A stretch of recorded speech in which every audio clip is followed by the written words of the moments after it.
All right, have you heard of this? The so-called Skittles ban. It's one step closer to becoming a law in California as it makes its way to the state Senate.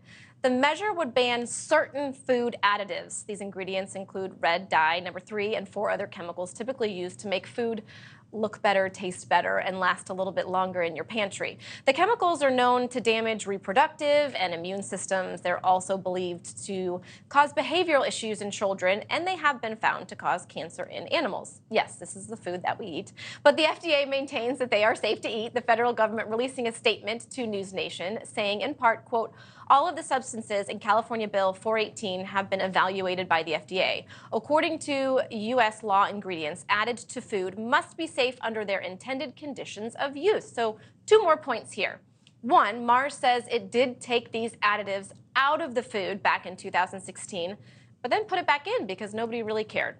And 2, the author of the proposal says he's not looking to ban Skittles or any other food. He just wants the recipes changed. Might not be a small feat, right? So what is the harm? What is the danger? Dr. Corey Aber joins us now to break it all down. Thank you so much, Doctor. I really appreciate it. What is the danger here?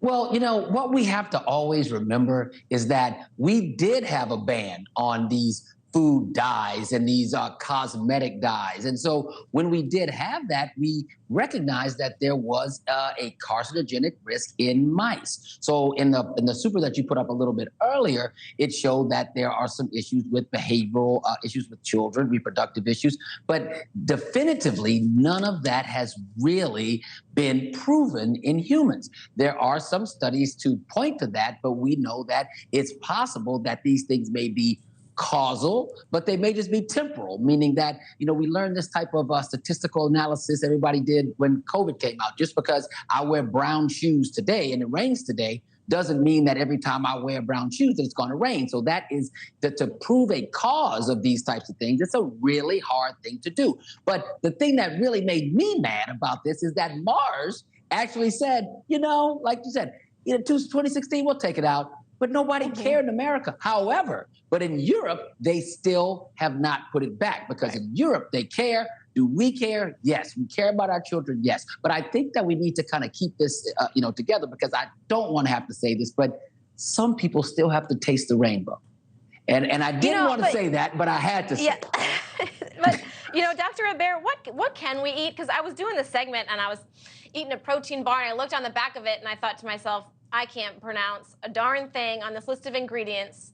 I drink wine. That's a carcinogen. That's way worse than any red dye. I mean, there you go. What do we eat? I think for breakfast I had Doritos because they were on the counter. That's always bad. That's always bad. Okay, I just want to be very clear about this.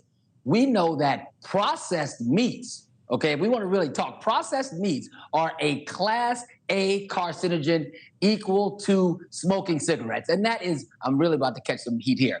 Bacon, that is hot dogs, that is smoked ribs, that is all cold cuts unless you pull them off of a bird. So I think our connection is bad. I think our connection is bad. It's bad, I'm sure, right? But what we have to remember is that all these things in moderation, we have to know that you can't just eat bacon all day, and just like you can't eat Skittles all day. And I think until we get to wrap our minds around the fact that we need to just know what we eat, but at the same time, the FDA needs to step up a little bit more and say this definitively is something that we can't use and can't eat, and we can't just go back and forth, flip-flop between we could put it on our faces for cosmetics, which we said we couldn't do with red number 3, and now we say we can, and then flip-flop, and nobody likes a flip-flopper, and I'm sure with this being a political program, I'm sure you could recognize nobody likes a flip-flopper. Well, I do want to get political on you. I only have about a minute left. Is it up to the federal regulators or is it up to the state? Because right now we're looking at California and state's like, no, we're going to show you what we want. FDA is like, wait, what?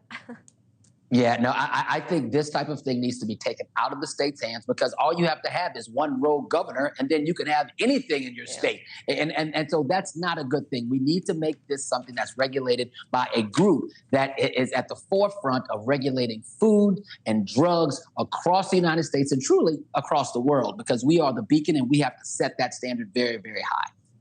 Yeah. All right, Dr. Aber, thank you so much. It was a pleasure. Enjoy your rainbow. Thank you. Thank you, Elizabeth.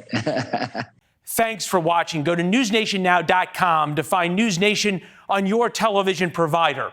And don't forget to subscribe. Click the red button to get more of NewsNation's fact-driven, unbiased coverage.